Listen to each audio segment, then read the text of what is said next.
काशी में स्वयं वास करते हैं भोलेनाथ। मैं आज उनकी कथा सुनाने जा रही हूँ कि काशी में भोलेनाथ स्वयं क्यों वास करते हैं। चलिए कथा को शुरू करते हैं। आप कथा को ध्यानपूर्वक पूरा देखिएगा। जो भी मनुष्य इस कथा को ध्यानपूर्वक पूरा देखेगा, भगवान उसकी सभी मनोकामनाएं पूर्ण करेंगे। घर में सुख समृद्धि धन वैभव बना रहेगा। सनातन धर्म में महाशिवरात्रि पर्व का विशेष महत्व है। धार्मिक मान्यताओं के अनुसार महाशिवरात्रि के दिन भगवान शिव एवं माता पार्वती की उपासना करने से सभी कष्ट दूर हो जाते हैं और जीवन में सुख समृद्धि का आगमन होता है। शास्त्रों में बताया गया है कि महाशिवरात्रि, जो भी लोग महाशिवरात्रि का व्रत करते हैं उसे सुख समृद्धि मिलती है और धन वैभव बना रहता है। महाशिवरात्रि के दिन भगवान शिव और माता पार्वती की उपासना करने से सभी कष्ट दूर हो जाते हैं। ये भी बताया गया है। महाशिवरात्रि की पर्व के दिन साधक को सभी 12 ज्योतिर्लिंग का स्मरण करके भगवान शिव की उपासना करनी चाहिए। बता दें कि देश के विभिन्न हिस्सों में प्रसिद्ध ज्योतिर्लिंग स्थापित है, जिनके दर्शन के लिए न केवल देश भर के बल्कि विदेश से भी बड़ी संख्या में शिव भक्त आते हैं। आज हम बात करते हैं भगवान शिव के 7वें प्रसिद्ध ज्योतिर्लिंग काशी विश्वनाथ ज्योतिर्लिंग की, जिनका मंदिर पवित्र माँ गंगा के तट पर स्थापित है। आइए हम जानते हैं काशी विश्वनाथ मंदिर से जुड़ी पौराणिक कथा और कुछ रोचक बातें। काशी में जो उसकी कथा है मैं आपको सुनाऊंगी। आप इस कथा को ध्यानपूर्वक सुनिएगा। इस कथा के सुनने मात्र से भी आपके सभी दुख तकलीफ दूर हो जाएंगे। और काशी में विश्वनाथ ज्योतिर्लिंग की स्थापना कैसे हुई, चलिए इस कथा को शुरू करते हैं। किंवदंतियों के अनुसार जब भगवान शिव और माता पार्वती का विवाह हुआ था, तब भोलेनाथ का निवास स्थान कैलाश पर्वत पर था और पार्वती माँ अपने पिता के घर रहती थी, लेकिन उनका मन यहाँ नहीं लग रहा था। एक बार जब शिव जी माता पार्वती से मिलने आए तो माता ने उन्हें अपने साथ ले जाने की प्रार्थना की। माता पार्वती की बात मानकर भगवान शिव उन्हें काशी ले आए और तब से यहीं बस गए। धार्मिक मान्यताओं के अनुसार भगवान शिव की यह नगरी उनके त्रिशूल के नोक पर बसी हुई है और बाबा विश्वनाथ को विश्वेश्वर यानी विश्व के शासक के नाम से भी जाना जाता है। धार्मिक मान्यताओं के अनुसार बाबा विश्वनाथ का यह मंदिर युगों युगांतर से यहाँ मौजूद है, जिनका उल्लेख महाभारत जैसे पौराणिक वेद ग्रंथों में भी किया गया है।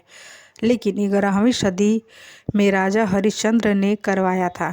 कई महान साधु संत जैसे आदि गुरु शंकराचार्य, स्वामी विवेकानंद, रामकृष्ण परमहंस, गोस्वामी तुलसीदास भगवान काशी विश्वनाथ ज्योतिर्लिंग की दर्शन कर चुके हैं।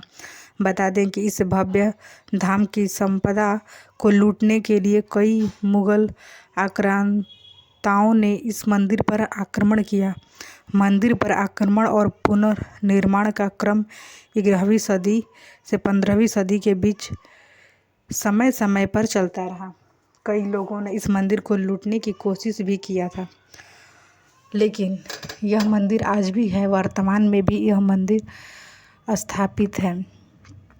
वर्तमान समय में भगवान विश्वनाथ के दर्शन के लिए जिस मंदिर में लाखों संख्या में लोग आते हैं, उसका निर्माण वर्ष 1780 में महारानी अहिल्याबाई होलकर ने कराया था और फिर कई राजाओं ने इस मंदिर में पूजा पाठ और दान किया था। वैदिक पुराणों में बताया गया है कि काशी में भगवान विष्णु के अश्रु गिरे थे, जिससे जो काशी नगरी है वहाँ पे भगवान विष्णु के अश्रु गिरे थे। उनके अश्रु के गिरने से ही सरोवर का निर्माण हुआ था। जो उनके अश्रु गिरे थे, उसी अश्रु के कारण वहाँ पे एक सरोवर का निर्माण हुआ था। भगवान विष्णु के अश्रु के ही कारण हुआ था। साथ ही पुष्प कणिका का निर्माण भी उन्हीं के चिंतन से हुआ था। बाबा विश्वनाथ के दर्शन से पहले उनके गण भैरवनाथ के दर्शन को अनिवार्य माना जाता है। मान्यता है कि काशी को कोतवाल अर्थात काल भैरव की अनुमति के बिना दर्शन का फल नहीं मिलता है। काशी को मोक्ष मोक्षदायिनी भी कहा जाता है। ऐसा इसीलिए क्योंकि जो मनुष्य यहाँ शरीर त्यागता है वह सांसारिक बंधनों से मुक्त हो जाता है और उसे मोक्ष की प्राप्ति होती है। जो भी अपना काशी में शरीर को त्याग देता है उसे मोक्ष की प्राप्ति होती है, क्योंकि काशी नगरी ऐसी नगरी है क्योंकि वहाँ पे जो भी मरता है उसको भगवान शिव लोक में वह जाता है, वो उसे और मोक्ष की प्राप्ति होती है और जीवन मरण से वह उससे छुटकारा मिल जाता है और उसे मोक्ष की प्राप्ति हो जाती है। इसीलिए वहाँ पे एक मणिकर्णिका घाट भी है जहाँ पे कई लाखों संख्या में वहाँ पे प्रतिदिन लाश जलाए जाते हैं।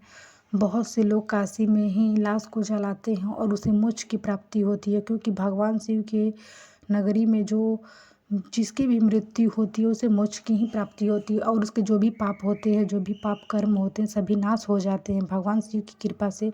भगवान शिव की कृपा उसके ऊपर हमेशा बनी रहती है, इसीलिए उसे मोक्ष की प्राप्ति होती है। यही कारण है कि कई लोग काशी में अपने जीवन का अंतिम समय व्यतीत करते हैं। बहुत से लोग ऐसे होते हैं जिनको लगता है कि मेरा अब अंतिम समय चल रहा है, वो लोग काशी में जाके बस जाते हैं और काशी नगरी में जाके वहाँ पे भगवान के पूजन कीर्तन करते हैं, क्योंकि उन्हें पता होता है कि मेरा अब अंतिम समय चल रहा है, तो इसीलिए वहाँ भगवान के नगरी में रहते हैं और पूजन कीर्तन करते हैं, जिसके माध्यम से भगवान उन्हें मोक्ष की प्राप्ति करते हैं और उनका वहीं अपना देह को त्याग देते हैं। काशी नगरी बहुत ही ऐसी नगरी है जहाँ पे भगवान शिव माता पार्वती के साथ आज भी विराजमान है, वहाँ पे निवास करते हैं, क्योंकि भगवान शिव को काशी नगरी अत्यंत ही प्रिय है। उनको बहुत ही वह काशी नगरी भाती है और ये भी कहा जाता है कि अगर कहीं भी प्रलय आ जाए, सारी दुनिया मतलब नष्ट हो जाए, तबाह हो जाए, लेकिन काशी एक ऐसी नगरी है जो भगवान के त्रिशूल पे विराजमान है। भगवान शिव उस नगरी को बचा लेंगे। अगर पूरी दुनिया भी ख़त्म हो जाए लेकिन काशी को भगवान शिव बचा लेंगे, ऐसा कहा जाता है। जब शिव जी माता पार्वती से मिलने गए थे तभी से वह पार्वती जी को काशी में लाए थे और काशी में ही बस गए, क्योंकि माता पार्वती को भी काशी बहुत ही प्रिय लगा, क्योंकि काशी नगरी में इतना प्रिय है, इतना पवित्र स्थान है, वहाँ पे जाने मात्र से ही लोगों के सारे पाप धुल जाते हैं। जो भी काशी नगरी में जाता है उसके जाने मात्र से उसके पाप धुल जाते और रोग मुक्त जो भी दुख कष्ट होते हैं वो सारे खत्म हो जाते हैं, क्योंकि वहाँ पे एक गंगा बहती है। गंगा इतनी पवित्र नदी है, दूर दूर से लोग उस गंगा नदी में स्नान करने आते हैं। यहाँ तक कि देश क्या विदेश से भी लोग आते हैं और उस गंगा नदी में स्नान कर अपने सारे पापों को धुलते हैं, क्योंकि कहा जाता है कि जो भी मनुष्य गंगा नदी में स्नान कर लेता है उसके जो भी पूर्व जन्म में जो भी कर्म किए होते, जो भी पाप किए होते, उसके स्नान मात्र से उसके सारे पाप धुल जाते हैं उस गंगा नदी में, क्योंकि वह बहुत ही पवित्र नदी है। तो यदि आप कोई भी काशी नगरी में जाता है तो पहले गंगे में स्नान कर लेना चाहिए। गंगे नदी में स्नान करने के बाद बाबा विश्वनाथ की पूजा अर्चना करना चाहिए, क्योंकि गंगा नदी में स्नान करने मात्र से ही लोग पवित्र हो जाते हैं। क्योंकि गंगा में स्नान करने से कोई भी अगर कोई कितना भी बड़ा पापी हो उसे मुक्ति मिल जाती है। हाँ, लेकिन इतना ध्यान देना है कि यदि वह पापी अगर स्नान करता है गंगा में तो फिर उसे अपने पाप को धुलने के बाद वैसे कर्म नहीं करना चाहिए, फिर उसे हमेशा सत्य मार्ग पे चलना चाहिए, क्योंकि भगवान शिव हमेशा सत्य की ही साथ चलते हैं, असत्य लोगों का कभी साथ नहीं देते। तो इसीलिए ध्यान रखें, कभी भी गलत कर्म ना करना चाहिए, हमेशा सही मार्ग पे चलें। जो सही मार्ग पे चलता है उसका साथ भगवान भी देते हैं, जो गलत मार्ग पे चलता है उसके साथ तो भगवान नहीं देते हैं। कि इसीलिए मानते हैं कि थोड़ा सा सत्य का विजय होने में देर लगता है, लेकिन सत्य ही विजय होता है। इसीलिए कभी भी इंसान को झूठ नहीं बोलना चाहिए, हमेशा सत्य वचन ही बोलें। जब भी बोले तो सत्य बोलें और किसी की निंदा बुराई नहीं करनी चाहिए, क्योंकि भगवान शिव के जो भक्त होते हैं ना, किसी ऐसे नहीं होते हैं जो किसी के बारे में बुरा बोलते हैं, क्योंकि जो भगवान शिव के भक्त होते हैं वो भगवान शिव की पूजा आराधना में लगे हुए थे, क्योंकि जो जिनके ऊपर भगवान शिव की कृपा हो जाती है ना, वो किसी के बारे में नहीं सोचता, बस सोचता है तो केवल भगवान शिव के बारे में सोचता है। भगवान शिव ही एक ऐसे देव हैं जो हर किसी के दुखों को दूर करने वाले हैं। भगवान शिव बहुत लोगों के दुखों को दूर किए हैं, लाखों लोगों के दुख को दूर किए हैं। तो इसीलिए भगवान शिव पे भरोसा जो भी रखता है उसके सभी दुख दूर होते हैं। और मैं आप लोग से यही बोलूँगी कि यदि आप काशी जाएं तो ज़रूर काशी विश्वनाथ के दर्शन करें। अगर आप काशी विश्वनाथ एक बनारस में स्थित है। बनारस में अगर आप जाते हैं तो काशी विश्वनाथ मंदिर आपको ज़रूर मिलेगा। वहाँ पे बहुत ही धूमधाम से देव दिवाली भी मनाई जाती है। देव दिवाली बहुत धूमधाम से वहाँ पे घाट के किनारे मनाया जाता है। वहाँ पे लाखों लोग आते हैं देखने। बहुत दूर दूर से श्रद्धालु जो होते हैं, भगवान के शिव भक्त जो होते हैं, बहुत दूर दूर से उस देव दिवाली को देखने आते हैं। भगवान शिव हर किसी के दुख को दूर किए हैं, हर किसी की मनोकामना को पूर्ण करने वाले ऐसे देव है जो हर किसी के दुखों को काटते हैं। तो आप लोग भी भगवान शिव पे भरोसा करें और कभी मौका मिले तो एक बार ज़रूर काशी विश्वनाथ जी का दर्शन करें। काशी विश्वनाथ का दर्शन करने मात्र से आपके सभी दुख दूर हो जाते और मोक्ष की प्राप्ति होती है।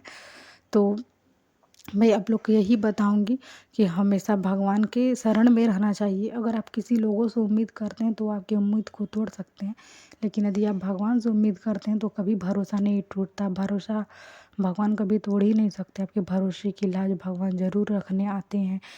थोड़ा सा देर हो सकता है लेकिन भगवान ज़रूर सुनते हैं। कहा जाता है कि भगवान के घर में देर है लेकिन अंधेर नहीं। इसीलिए कभी भी लोगों को हार नहीं माननी चाहिए, भगवान पे भरोसा बनाए रखना चाहिए। यदि आप लोग को यह मेरी कथा अच्छी लगी होगी तो आप मेरे वीडियो को लाइक शेयर एंड सब्सक्राइब ज़रूर करिएगा। और इसी तरह का वीडियो देखने के लिए मेरे यूट्यूब चैनल पर बने रहिएगा। यदि आप अभी तक नए हैं, आपने मेरे वीडियो को अभी तक सब्सक्राइब नहीं किया तो कृपया से सब्सक्राइब ज़रूर कर ले। जो भी मनुष्य मेरे वीडियो को ध्यानपूर्वक सुनेगा, भगवान भोलेनाथ उसके सभी दुख दरिद्र को दूर करेंगे और उसके घर में सुख समृद्धि वैभव देंगे। माता पार्वती से मैं यही विनती करूंगी कि जो भी इस वीडियो को देखे, भगवान उसकी सभी मनोकामनाएं पूर्ण करे और उसके जीवन में जो भी दुख है उसे दूर करे और उसकी ज़िंदगी में हमेशा खुशहाली रहे। इसीलिए आप यदि आप लोग अगर कमेंट बॉक्स में आप हर हर महादेव या श्री शिवाय नमस्तुभ्यं भी हम ज़रूर बोलिएगा।